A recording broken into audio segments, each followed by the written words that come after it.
नमस्कार दोस्तों, कलयुग के चमत्कार संतों की वाणी में आप सबका स्वागत है। दोस्तों, पूरे कार्तिक भर में भले ही आप कोई स्नान नहीं कर पाए हों, कोई बात नहीं। आप कार्तिक के आखिरी 3 दिन को ही संभाल लेना।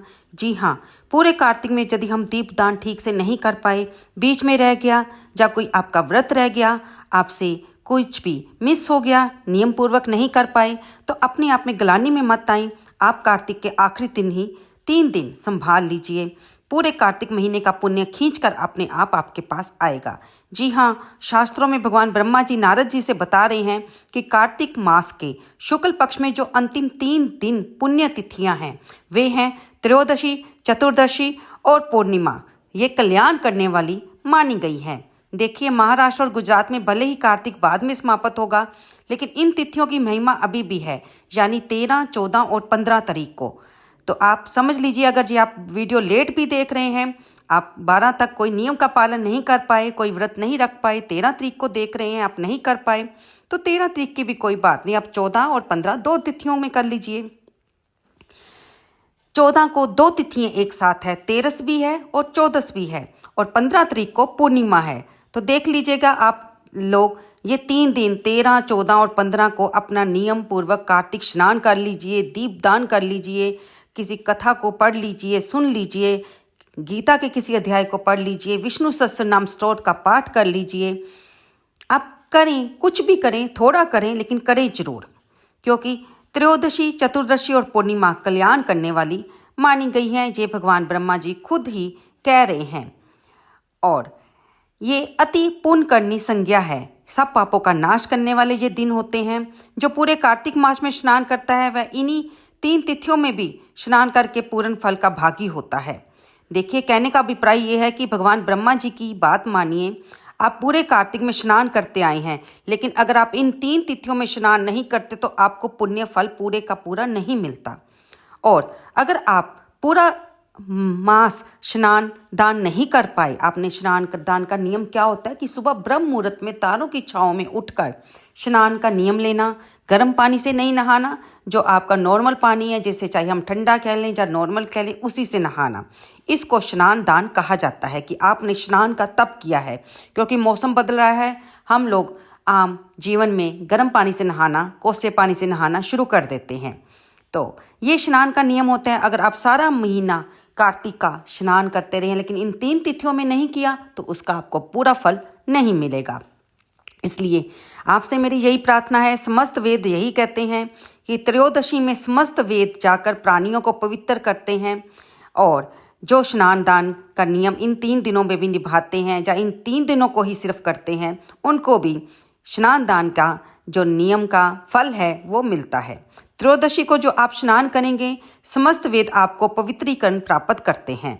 चतुर्दशी तिथि में यज्ञ और देवता सब जीवों को पावन बनाते हैं, और पूर्णिमा में भगवान विष्णु से अधिष्ठापन, श्रेष्ठ, तीर्थ, ब्रह्मघाती और श्रापी आदि सभी पापियों को शुद्ध करते हैं। देखिए, हमारे वेदों ने कितनी सुंदर बात कही है। आप पूरे 30 दिन इन नियमों का पालन नहीं कर पाए, तो अंतिम 3 दिन भी यदि आप स्नान कर लेते हैं ना, तो स्नान करने के बाद इन 3 दिनों को आप संभाल लेते हैं, यानी कि दीप दान करते हैं, दान आदि करते हैं, तो कितना भी बड़ा पाप आपसे जाने अनजाने में क्यों ना हो गया हो, उससे भी आप मुक्त हो जाते हैं। त्रयोदशी के दिन आपको वेद, अगर आप नियम का पालन करते हैं, तो वे पावन करते हैं, पुण्य प्रदान करते हैं। चतुर्दशी को आपको यज्ञ और समस्त देवता पावन बनाते हैं, और पूर्णिमा को तो विष्णु जी भगवान उठ ही चुके होते हैं, वे आपको अपनी कृपा प्रदान करते हैं, आपको पावन करते हैं। तो केवल स्नान कर लीजिए, दीप दान कर लीजिए, कुछ दान पुण्य कर लीजिए, और किसी ब्राह्मण कुटुंब को भोजन करवा दीजिए। वह अपने समस्त पितरों का उद्धार करके परम पद को वह साधक, जहाँ हम कह लें भगत, प्राप्त होता है, जो इन 3 दिनों में भी इन नियमों का पालन कर लेता है। अगर कहीं पर लोग कहते हैं कि ब्राह्मण नहीं मिलते हैं, तो सदाचारी ब्राह्मण होने चाहिए। हमें शराबी, जुआरी, कबाबी को ये भोजन नहीं करवाना है। आप पवित्र ब्राह्मण को भोजन कराइए। कलयुग का समय है, ब्राह्मणों में भी कुछ लोग नशा करते हैं, सिगरेट पीते हैं। हमें ऐसे ब्राह्मण को भोजन कदापि ना कराएं। इससे आपके दान का दुरुपयोग होगा, क्योंकि आप जो भी दान दक्षिणा देंगे वह मादक द्रव्यों का सेवन करने में खर्च कर देगा। इसलिए इन बातों का ध्यान रखिए कि आप जिसको भी दान दे रहे हैं वो पात्र सुपात्र हो।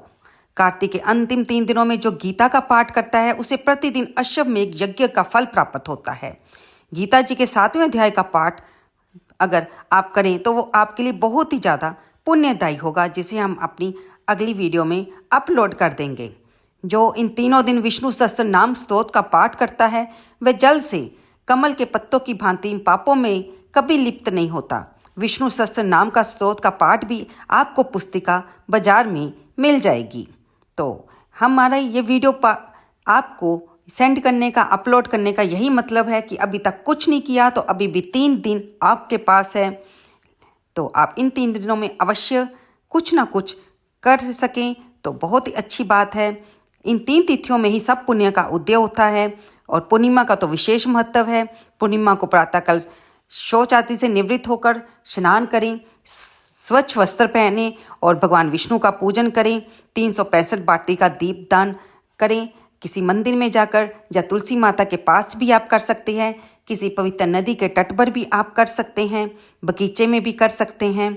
और अगर हो सके तो तुलसी माँ का विवाह का शालिग्राम जी के साथ जो आयोजन किया जाता है, आजकल तो हर कॉलोनी में, हर एक कह रहे हम मोहल्ले में ये मंदिरों में आयोजन होता है, उसमें आप अवश्य सम्मिलित हों और माता तुलसी के निमित्त अवश्य दान करें। उन पर लाल चुन्नी चढ़ाएं, उन पर श्रृंगार का सामान अर्पित करें, धूप दीप नैवेद्य दीप दान करें, अर्पित करें, तो इससे भी आपको पूरे महीने का पुण्य प्राप्त होगा। तो उम्मीद करती हूँ आपको ये वीडियो पसंद आई होगी।